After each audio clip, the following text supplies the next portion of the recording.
Kwentuhan muna tayo ngayon. Ang ganda ng araw. Ganda ng araw, di ba? Itong lugar namin kabayan sa Lloydminster, Canada to. Lloydminster, Canada. And actually, sama ko si Colville, yung aking mabait na aso. Biro niya naman niya kung gaano kamahal ng mga doggy ko. Ay, naku, mahal na mahal ko yung mga yan kahit anong mangyari. Mahal na mahal ko yung sabi ko, hindi tayo maghihiwalay kahit ano pa man. Well, usap muna tayo, kwentuhan muna tayo, kabayan. And actually, kasama ko rin si Chloe. Ang aking Chloe. Chloe, say hello to my vlog. Diba, ang saya namin. Ang saya namin, diba? So, usap muna tayo ngayon. Well, usap tayo about sa mga buhay abroad. Usap tayo tungkol about sa workplace. Sa workplace. Sino yung mga matatagal dito sa abroad? Or, well, actually, kahit bago ka sa abroad, I know na relate ka dito sa aking ikukwento ngayon. Alam mo ba, kabayan? Ilang taon na ba ako nagtrabaho sa abroad? Actually, this is my first time abroad. Nakarating ako sa Canada, bata pa lang ako, 27 years old. 27 years old ako nakarating sa Canada. Oh my God, ilang taon na ako ngayon, tanda ko na. Ito yung pinaka-kauna-unahan kong makarating sa abroad. And actually sa Canada. Sa Canada, praise the Lord, nakarating ako sa Canada. Talagang praise the Lord, nakarating ako sa Canada. And then, wait, may kukunin ako. Bago tayo mag-umpisa, kasama ko nga pala si King. And kasama ko si Hercules. Kung sabi ko sa iyo you be good mama ha. Sinasabi ko sa'yo, Chloe. Yes. Pinagalitan ko kasi. Pinagalitan ko. Gigigil kasi ako nang aaway siya ng ano niya. Pinalo ko. Well, ayun nga no. So, usap tayo, kabayan. Ang tagal ko na nga sa abroad. Ilang taon na ako sa abroad. Oh, you sit down here. You sit down with mama. Come on, you sit down here. You sit down with me. Oh, uupo na yan oh. Una. So yun nga, ang tagal ko na nga sa abroad, alam nyo ba, nung unang dating ko dito, na culture shock ako. Na culture shock talaga ako. Kasi instead na tayo mga Pilipino magtulungan dito, hindi, hihilayin ka nila pababa. Well, hindi na naman issue to sa mga nag-abroad. They know it already. They know it already. What happened? Wait. May tinatanong yung aso ko. Tinitignan sila. Baka mamaya may kalaban eh. Hindi natin mapagpatuloy yung ano natin Who is that? Who is that, bebe? Oh, it's a bird there. It's a bird.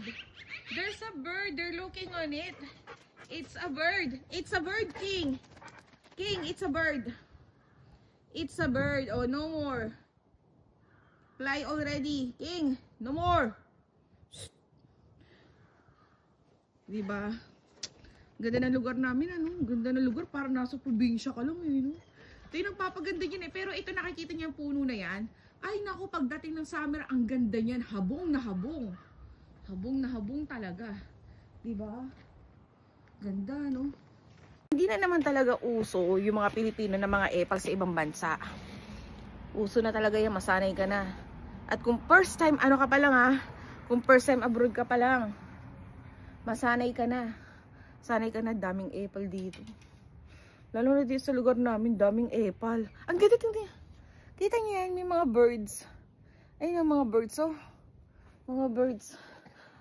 Na aalintala yung ano natin Yun nga kung first time abroad ka pa lang, makaka-encounter ka talaga ng mga apple na Pinoy pagdating sa trabaho.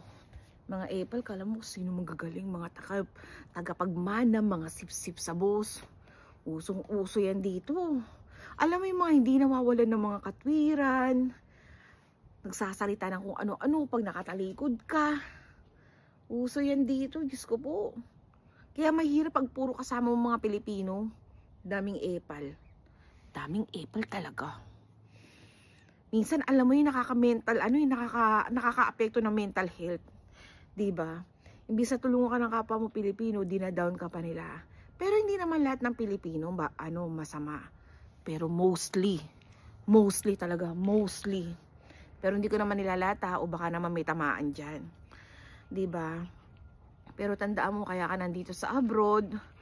Kaya ka nandito sa abroad para magtrabaho para sa pamilya mo, para makaipon.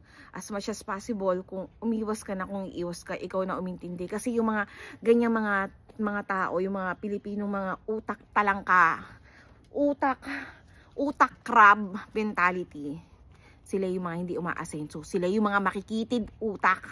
Nakikita lang nila yung mga ganid nila. Yung gusto nila makuha yung isang bagay, yung mga ganid, hindi gumagana yung utak nila. Kaya pagpasensyahan nyo na. Medyo mga kulang sa pag-iisip yung mga crab mentality nating mga kapwa Pilipino dito. Diba? Kaya mga Pilipino talagang kilalang kilala bilang crab mentality. Imbis na tulungan ka pataas, hihilahin ka pababa. Chloe, come here. Sit down with me. Sit down with mama. Chloe ko. O, sit down with mama. Magkukwentuhan tayo, you be nice ha. Itong Chloe ko. Yan. Mga alaga ko. So yung nga, kilalang kilala na talaga sila. Kilalang kilala tayo mga Pilipino sa pagiging crab mentality natin. Alam na natin yan. Pero buti na lang talaga yung iba nakakaunawa, 'di ba? Hindi dinadaan sa mga hangga't maaari unawain na lang, kung unawain, umiwas ka sa mga ganong klaseng mga tao. Kasi mga epal. Mga epal talaga. Daming epal dito, lalong dumating ako dito, sinabihan ba naman ako, umuwi ka na sa bansa mo. Sabi ko, Pilipino pa yun ha. Sabi ko, saan ka ba nagaling? Hindi pa PR yun sa Canada. Hindi ko makalimutan nun. Hindi pa PR yun, pero ang kapal na mukha. Hindi pa permanent residence ng Canada. Parehas lang kami, TFW lang. Pero grabe makapagsalita, no? Pag mamay-ari yung trabaho, pag mamay-ari yung Canada. Prime Minister ng Canada. Grabe. Feeling Prime Minister, eh, no? Ang dami mga apple dito, kabayan. Ang dami talaga. Kaya, pero alam mo yun, yung kasama mo, mga ganun, araw-araw, nasa toxic environment ka. Grabe, nakakaloka. Nakakaloka talaga yun. Yung nasa toxic environment ka, bulungan ng bulungan, pagalingan ng pagalingan. Hindi maganda. Hindi maganda. Talagang toxic culture, toxic workplace, toxic environment.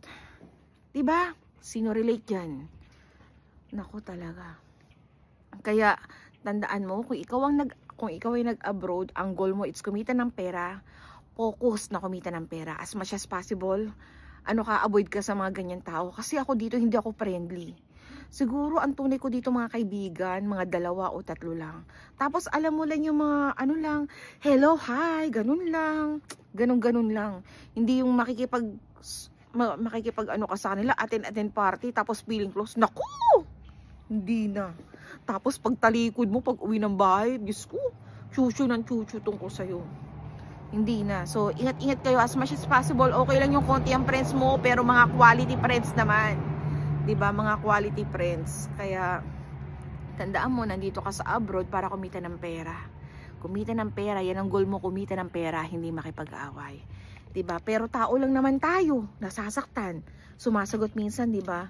Pero pag ganun, ka lang, basta, mo pala yung sarili mo, control yourselves. Control. Pero ako kasi palaban ako eh. Palaban ako talaga. At saka pag alam mo na, halimbawa management pa yun. Halimbawa manager ka, laban mo, talagang pili mo, inaapi ka na. Kung nandito ka sa Canada, mag-file ka sa labor. Ewan ko lang kung di action na yan. Takot yung manager na yung umaapi sa'yo. Ganon. Dito kasi yung mga naaaping mga labor, pinakikinggan niya na yung mga naaaping mga trabahador, pinakikinggan niya ng labor ng Canada. Talagang pinakikinggan. Kaya, diba? So, sa mga TFW na lumalaban, laban lang po tayo. Then, tumawag po tayo lagi sa Panginoon. Huwag po tayo makakalimot sa Panginoon. Kasi, alam mo yung pag wala tayong kasama sa buhay, ang pamilya natin sa Pilipinas, tayo lang, diba? Alam ba, ang Panginoon ang kakampi natin.